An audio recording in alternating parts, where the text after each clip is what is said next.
This week, boys and girls, our focus mentor story of the week is called Looking at Lincoln. This is written by Maria Kalman, and she did the illustrations. Now, she wrote this story, but she used historical facts to add to it, to give you the information, because we can't change history and we can't change the facts about how things happened. So as we read this book, this nonfiction book this week, I want you to see how the text is different from other books that we have read. And I want you to realize that the main purpose of this book, learning about Lincoln as a person and as a president and how he had stopped slavery and how it informs us of facts, but it also, using the pictures, tells us other information that's very valuable. And as we go through this week using this book, I want us to be able to identify the purpose of a text. So sometimes we pick up a book and the main purpose is just to entertain us, isn't it? Like all the tacky books, they were made to entertain us. When you read last week about the Hershey family, that was the purpose of that was to inform us about this family that started a company. So I want you to figure out why this book is different than all the others and what is the purpose, because I think this book has a little bit to entertain us, but also has information about Abraham Lincoln. There are many books that give general information about Abraham Lincoln. How is this book different than the other books you have read? And what does the book focus on the most? That's the key. What does it focus on the most? Now, before we begin, I have some very important words I want you to go over that I think that you will know some of them, and some of them they may be new to you. Now, when thinking of this word, wounded, what does that mean? It means you're injured. I was wounded on the playground when I fell off the dome, okay? So you're going to be doing an activity where you read a sentence with the word wounded in it, and you have to write another sentence using that same word. And kids had trouble last time doing this because I think they weren't listening to my hints about what the word meant, and they weren't listening to it used in sentences and in the story. So another word that you will need to write a sentences on is wept. What does it mean? I wept when I realized I had lost my favorite stuffed animal. Wept means to cry. Okay, so using this word in a sentence correctly is what you're going to be doing. Elected. I was elected to be the class president and give a speech. Elected means you're chosen for a position. People voted and chose you. So elected. Okay, I was elected to be the church treasurer and be in charge of giving out money to people that needed it. This last word is the most difficult, probably, that you have never heard before, possibly. It's abolished. Mr. O'Neill wanted to abolish all rules about snow days. That means he wanted to completely do away with something. Abolish means get rid of it. Never going to happen again. Okay, so say we had to wear uniforms to school. Suppose you had to wear a uniform every day, the same clothes every day. Well, someone might abolish that rule, completely do away with it and say you can wear whatever you want. So that's how that word is used. Okay, we've gone over some words, and now I want you to, again, we're looking to see what does this book mostly focus on and how is it different than other nonfiction books about Abraham Lincoln. Okay? Looking at Lincoln. Now, when you open the book, there's lots and lots of words right here. Abraham Lincoln gave a very important address called the Gettysburg Address. And it said, 77 years ago, our fathers brought forth on this continent a new nation. And then it goes on to talk about all the things and how the people should have freedom. And it's very, very important, and it's very famous. And you'll learn as you get older in school and in higher grades, you'll learn more about this very important speech that Abraham Lincoln gave. All right, let's read and find out. This is a rather long book, but look, it's written like a fiction story, but it's going to have nonfiction text in it. Okay, One day while walking through the park on my way to breakfast, I saw a very tall man. He reminded me of someone, but I could not think of who. So she's walking along here and she sees this tall man with a hat. At the coffee shop, I ordered pancakes. They were delicious. We paid with a Lincoln. A Lincoln is a $5 bill, and 2 Washingtons, which are each $1. And then I remembered the man I had seen looked exactly like Abraham Lincoln. Who was he? I went to the library to find out. And it says here, so you can tell the different types of text. Abraham Lincoln, the 16th president of the United States. That is a fact. That is the factual part of the story. And then she goes on. Who was he? Well, I went to the library to find out. Abraham Lincoln was such an amazing man that there are over 16,000 books written about him. I wanted to read them all, but I got lost in the photos of his unusual face. I stared at one. I could look at him forever. So is this a first-person story or a third-person story? You're right. It's first person. She's telling the story, the main character. All right.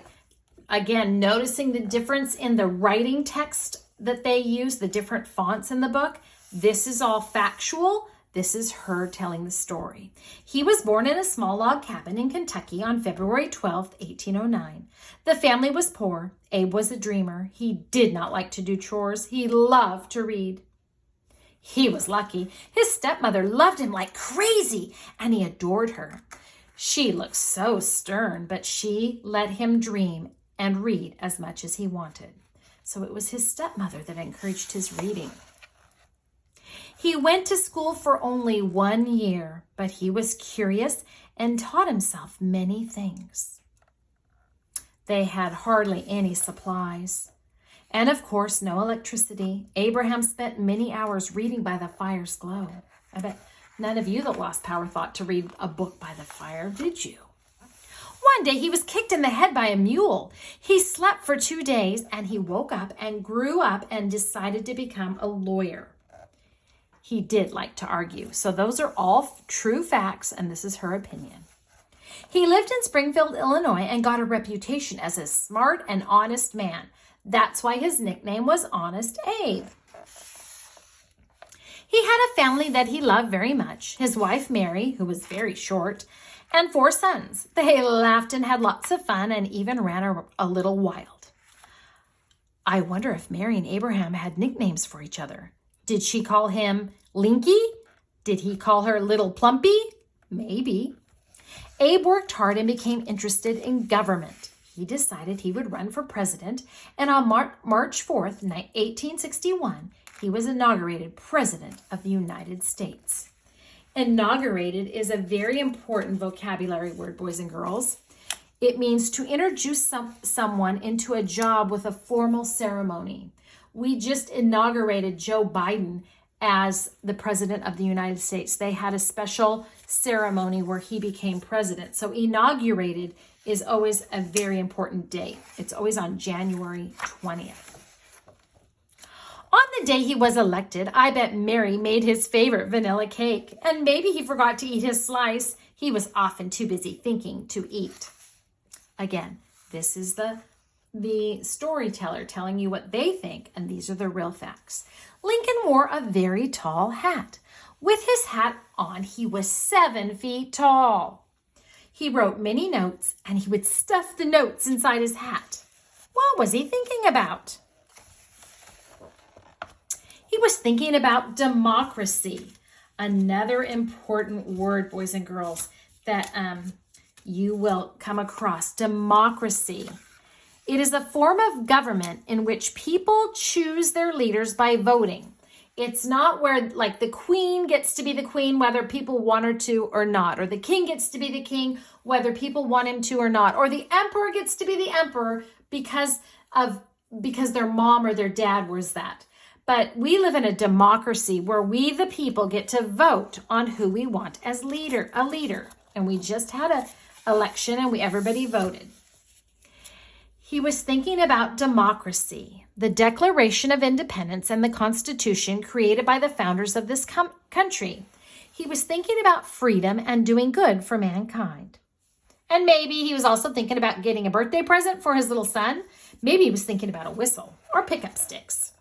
So on this side, you have the very, very serious, important facts. And on this side, you have the author of the story giving you some things to think about that may be fun and entertaining. What did he love? Okay, you need to know this. He loved his dog Fido. True fact. She thinks. I think Fido was cross-eyed. He loved apples, orange pippins, white pippins, Wanasap and Benoni. He always had an apple on his desk, so he loved apples. He loved apples and his dog Fido, and he loved music. He loved music by Mozart, especially his opera, The Magic Flute.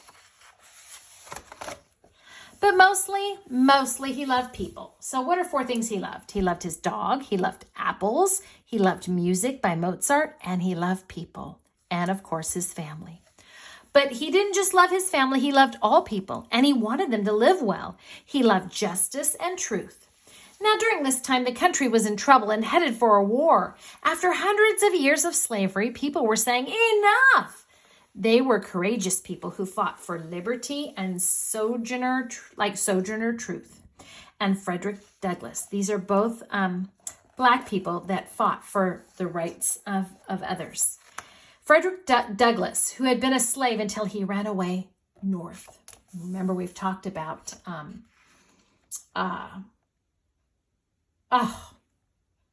can't even think of her name. That helped all the slaves run. Harriet Tubman. Both of them met with Lincoln and spoke of the plight of slaves.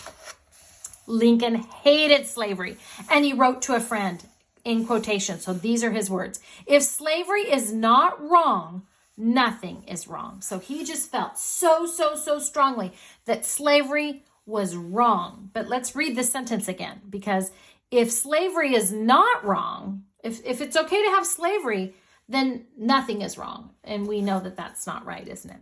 During his presidency, he issued the Emancipation Proclamation. That was the first official step toward freeing millions of slaves. It was a difficult time to be president. The southern states wanted their own country where slaves were allowed, and Lincoln said, no, we must stay one country. And the northern states believed that slavery should be abolished. Remember, abolished means get rid of, never coming back, no part of it.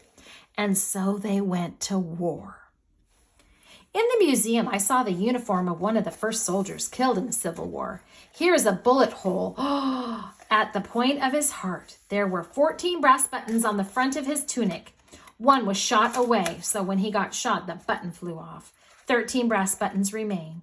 The soldier's name was Elmer Ephraim Ellsworth. Terrible things happened in the Civil War. The Civil War ground on, and Lincoln went to Gettysburg, Pennsylvania, the site of a big battle. Thousands of soldiers were buried there, and many with just a number on their grave. On that sad land, Lincoln gave one of his history's greatest speeches, the Gettysburg Address. That was what was on the front of the book. It was short. There are only 272 words in this whole speech, and they were able to get it in the book here because it wasn't a very long speech. And it ended, "Government of the people, by the people, for the people, shall not perish from the earth." The war finally ended in 1865. Almost 1 million people had been killed or wounded. The North had won. Imagine Americans fighting each other all over slavery. The people had suffered greatly, and now it was time to rejoice and start to rebuild the country with Lincoln leading the way. But it was not to be, boys and girls. After the terrible agony of the war, Lincoln wanted to lighten the mood, so he decided to take his wife to see a funny play, and during the play, he was shot. He was murdered by a wretched man. What does the word wretched mean, boys and girls? Wretched means very, very bad. He wasn't just a bad man, he was a very bad man who did not want slavery to end. Lincoln had been rocking in this chair. People carried him across the street to the home of a friend, and he died the next morning, and he was only 56 years old, which is not very old. The news spread, and people across the land wept with grief for their fallen leader. but a great man is never really gone. Abraham Lincoln will live forever, and if you go to Washington, D.C. in the spring, you can walk through the cherry blossoms and visit him. Well, that means there's a monument there. At his memorial, you can read the words he wrote near the end of the war. With malice toward none. Malice, what does that mean? It's a desire to cause harm to another person, and it says with malice towards none. That means we are not going to harm anyone. We're going to just treat everyone the same and kind with charity for all. And you can look into his beautiful eyes. Just look. And then there's some notes here. So this was a really good book because not only did it entertain us with some extra information that maybe we didn't know about Abraham Lincoln, but it also gave us the facts about his life and his contribution. This was probably the longest story we've read, but really an interesting one, so I hope you enjoyed it.